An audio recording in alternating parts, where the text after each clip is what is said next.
Welcome to episode 4 of Design Discipline. My name is Mehmet Aydın Baytaş. I'm a scholar of design. In other words, I am a design researcher. I've been one for around 10 years now, and my purpose in this episode is to provide to you clarity about design research. This clarity is difficult to get because design research means different things based on who you're talking to. The kind of research a freelancer does for a commissioned project will be different from what is done for a thesis at the university. And there are a lot of things that you can read and watch and listen to about design research that explain any one of these perspectives. So academics write about their own flavor of research, tech companies have their own version of what research means, and so on.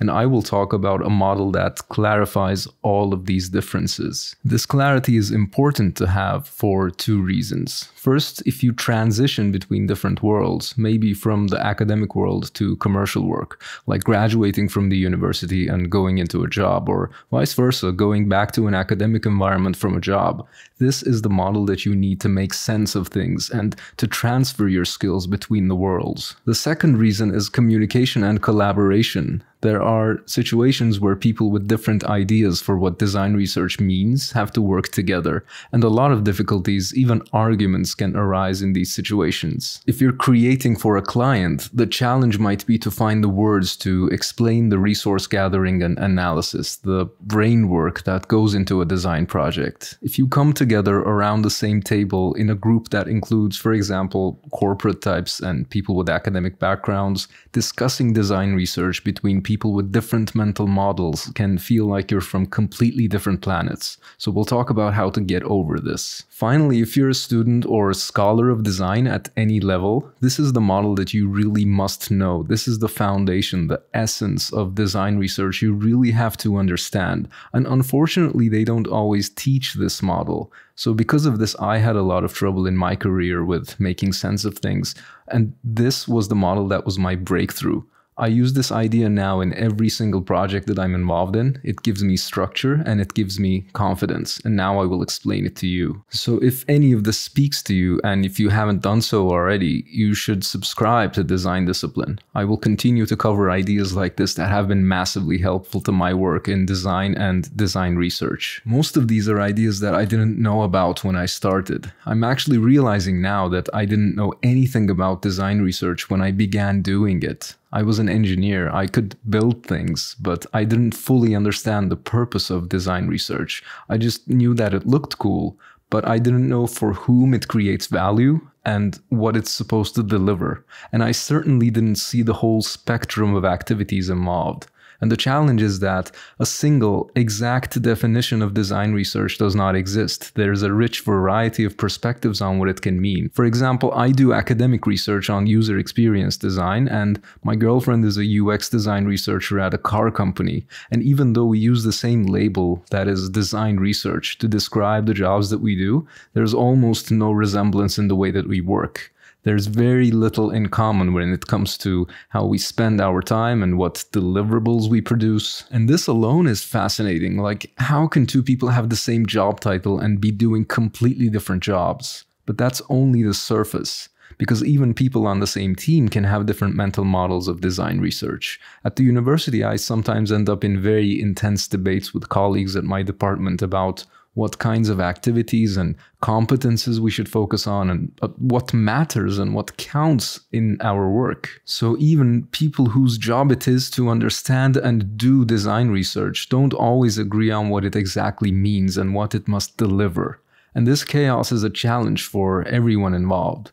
But in what looks like complete chaos, there is actually structure, and it's important to have the words to reason and talk about this structure. And to get clarity on this structure, what pays off is to ask the right questions and to look for the right format of answers. So instead of asking, what exactly is design research, and trying to come up with a single answer that says, this is design research and this is how it's done, it's more productive to ask, what are the different kinds of design research? What is a list of options for what it could mean? For me, it was a life-changing moment when I realized that it is actually possible to find a finite menu for what kinds of design research there are and what standards apply in each case. And this is a menu of 3 choices that comes from a particular resource, a particular paper that explains what they are, and finding this for me was a moment of true enlightenment after going through hundreds of other books and papers that didn't make any sense because I didn't understand this one basic idea. The paper that I'd like to talk about is titled Research in Art and Design. It was published in 1993, written by Sir Christopher Frayling, who was a very interesting person. He's a professor at the Royal College of Art in London. He has studied and written about many topics like film, literature, history, and education, and he holds a knighthood for services to art and design education, hence Sir Christopher Frayling. So this guy is like literally a hero of design education. And in this paper from 1993, Research in Art and Design, he breaks down the questions that I was pondering. What are some things that design research must deliver? What counts as good design research? And when people like an academic and a freelancer and a corporate manager are talking about design research, what are the different models that they have in their heads? To answer all of this begins with understanding three categories of things that we might be talking about when we say design research. And these are research for design, research into design, and research through design. So here's my take on these, which is based on Frayling's categorization, but also incorporates some of my own experiences. Number one, research for design. When we're talking about research outside of universities and corporations in the context of commercial product design, most probably this is what we're talking about. Research for design essentially is what designers do when they are gathering information to guide design decisions. In Frayling's words, this is the gathering of reference materials. This is a process where the end product is an artifact. It's a thing that you're designing. So the goal is not to write a research paper, although that can be done. There's a lot of academic research for design, and I've done some of this myself, but the purpose in all kinds of research for design is always to culminate in a design itself, in the form of a product. This is the knowledge finding and analysis you would do in order to make sure, based on evidence, that you're building the right thing. You're designing with purpose. This is your user interviews and benchmarking and mood boards and all of those other things that you would do before working on the form of the product. So research for design is the design research you do for the purpose of designing. And this is indispensable in design work. I would actually argue that if you're not doing this research, then you're not even doing design. You're just making pictures or making models or prototypes. Now, in the way that Frayling talks about it, research for design is done by designers themselves. It's the designer that goes out and gathers information and insights and things that guide the product design. But he was writing in 1993, and a lot has happened since then. We have disciplines like UX design, business design, and service design, and so on, where articulating research for design is actually a big part of the job. There are now a lot of places in both academic and commercial work where research for design itself can be presented without necessarily having a design artifact. In fact, designers today are working on systems that are so complex that this is how design teams work. So some people have as their only job to go and do the research for design and then to communicate this with another group of people who execute their findings into actual products. So this is exactly the kind of design research that my girlfriend does at the car company with the purpose of de-risking their products before they go to market. And the eventual product is so complex that the researchers cannot work directly on it. They have to use different kinds of documents which channel their findings to other people in the company who build them into products. And speaking of risk, there are certain errors that I see frequently made by designers and researchers in research for design, and I should warn you against these before we move on. The first is that it is easy to lose sight of design, to lose sight of the actual product when you turn your focus to research. This is very common in academic research. A lot of my students and colleagues at the university go into the rabbit hole of philosophical questions and experiments, and they find themselves staring at results with no relation to actual product design in the end. They might do research, for instance, on the habits and opinions of people around certain products, but they are not able to extract insights that clearly inform how to improve or create products. Now, what they have done is interesting work. It's actually valid. It is valuable. It is legitimate research. but not all research is design research. So it should be framed correctly, maybe as computer science research or psychology research. It is important to be oriented towards insights that will inform product design if you're doing research for design. The second error is to be fixated on certain methods, and everyone has their favorite methods. My girlfriend's team does a lot of user studies where they bring people in to sit in the actual car. Another friend who's a business designer does certain kinds of workshops with a lot of post-its. My students gravitate to a lot of interviews with potential users in their design projects. So all of these are actually legitimate research methods. They are not wrong. But there are things that you can do which are more lightweight. You could just sit on the side of the road and observe people in their cars and take notes. You could just call up the people that you know and try to get some insights instead of setting up this elaborate user study. And you can spend your time reading articles and books, and you can synthesize a lot of answers from the research that is already out there. So as you might understand, I am skeptical about very rigorous methodical studies in the context of design research. Don't get me wrong, I have studied and used these methods. I know that these have their use and their place, certainly. But here's my argument. When you turn your attention to being very formal about your research, you turn your attention away from design. Good research for design is efficient. It gives you answers about what you should design. So the error is to overinvest your time into very careful research at the expense of time doing the actual design or communicating your results properly in a well-crafted fashion. If you're doing research for design, there must be design that is happening in the end, which you are doing the research for. If no one designs anything based on your research, then there's no point in it.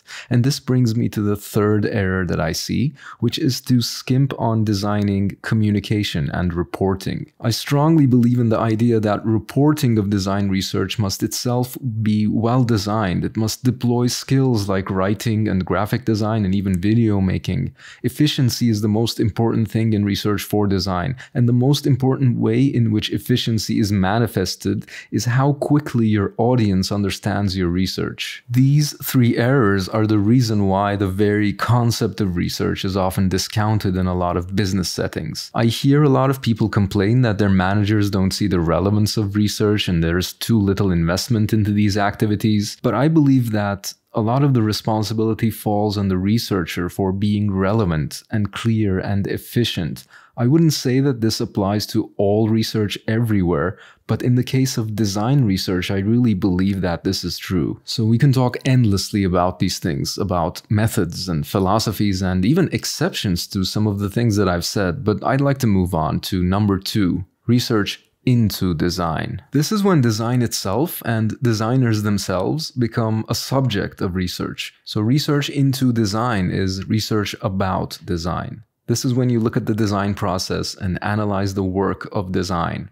This could be from a lot of different perspectives: psychology, anthropology, education, history, philosophy, and this is usually academic research. But you can also expect that companies that create tools for designers like Figma or Adobe or Webflow, they actually do a lot of research into design. So there is this case where research for design and research into design are combined into one, where research into design informs products for designers. Research into design also plays a big role in creating educational materials. If you visit the design discipline bookstore on our website, you can find a lot of books on topics like typography or graphic design where the authors have done a lot of research into design, analyzing different works and histories and so on to write these educational books. And a lot of designers also compile and analyze materials from their own practice for the purpose of teaching and writing books. Some great examples are Josef Müller-Brockmann's Grid Systems and Michael Bierut's How To. There are also a lot of these books that belong in the business section on innovation and creativity and how to manage organizations that support these things.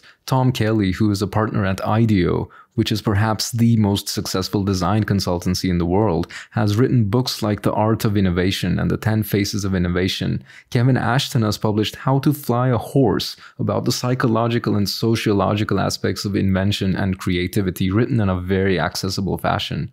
It's easy to see how the work of these authors would qualify as research into design. And finally, the discourse that is produced by scholars on the philosophy of design actually fits in this category.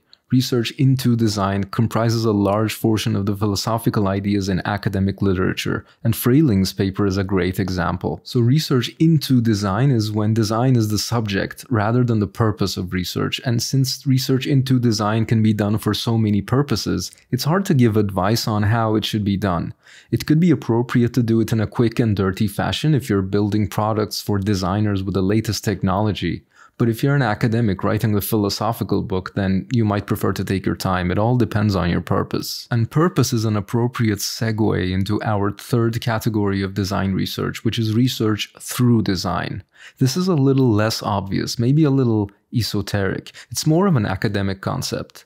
And the reason is not necessarily that people don't do research through design in commercial work. In fact, they do a lot of it, but they don't use the same language to describe it. They don't call it research through design. But this is actually the essence of some very central concepts in modern product development, like prototyping and user studies. So research through design is basically using design and creating things as a tool or method for learning, for knowledge creation.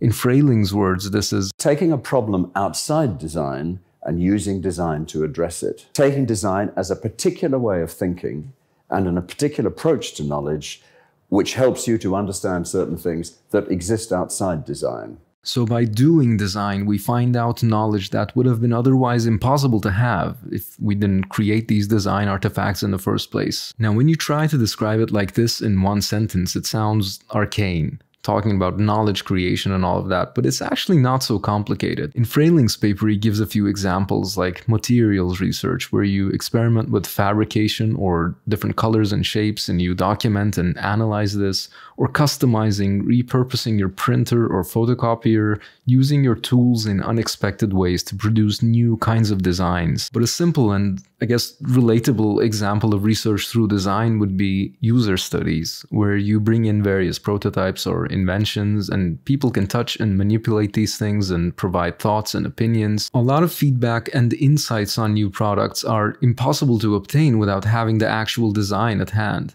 If you're able to show something to people, rather than just tell them about it, you can get more relevant reactions and insights, and these would not be available without this artifact existing in the first place. I know this from my own research because I use different sensors and robotics that respond to the human body. The feeling of your movements, coupled to the digital response, the lag or latency, the mistakes that the computer can sometimes make, these are impossible to imagine without actually building and experimenting. The only way to experience an experience is to experience it.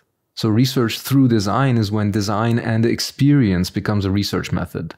This is when you have to create something new and real in order to answer a research question. In academic research, this is a whole world of designers/scholars who are creating extremely cool things. This is the world that is home to very interesting genres of design, like design fiction or speculative design.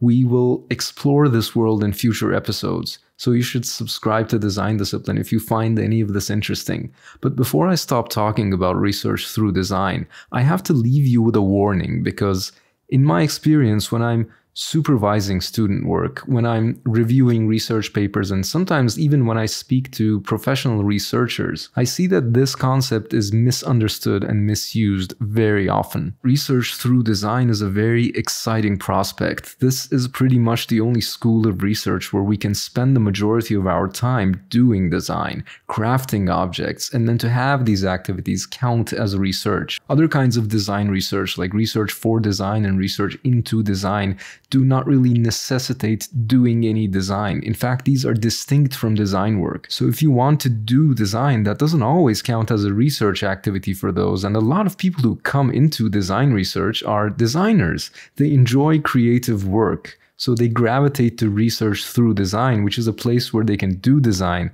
and at the same time obtain advanced degrees and find jobs as researchers. But the fact that you are doing design does not mean that you are doing design research. There are considerations and standards for your work to qualify as research through design. For example, the questions that you're dealing with should be uniquely answerable by doing design. These should be questions that you cannot investigate with other methods. So what you're doing has to be justified and purposeful. So when I spoke about research for design, I said that it's a common mistake to try to be too methodical and rigorous. And in research through design, the opposite is more common. The good news is that these pitfalls are actually easy to avoid. And in future episodes of Design Discipline, we will return to the subjects of research through design, artistic research, practice-based design research, and all of these other sexy topics. So again, I do recommend that you subscribe. Before we conclude, I should mention some developments since Frayling laid out these categories in 1993. For example, the idea of research through design has received a lot of love from people working with new technologies in product design, interaction design, UX, and human-computer interaction. There is now an entire genre of research literature around it. And in design practice, ideas like user-centered design or lean and agile processes where rapid iteration is super important have blurred the boundaries. So these days you could be doing research for design and research through design at the same time in a process of rapid iteration which might never end, especially in tech and software, where the product evolves constantly. The boundaries between research through design and research for design are not so clear. And on top of that, there are a lot of people today who are building tools to empower design and creativity. There are apps like Figma or Photoshop or Webflow which are for designers. But also there are tools like Canva or Squarespace or even Word for anyone to create documents and graphics and websites. There's software like Gumroad for selling things and Notion for managing information and Behance for showcasing work. And these are not tools for doing design, but they are very important tools for a lot of designers to manage their business and to reach out to clients and customers. The people who are developing these kinds of products, they invest a lot of time learning about how designers work and building prototypes and iterating to improve the product. So it's very possible to be in a situation where you don't really fit neatly into one of these categories. They can all apply at the same time even.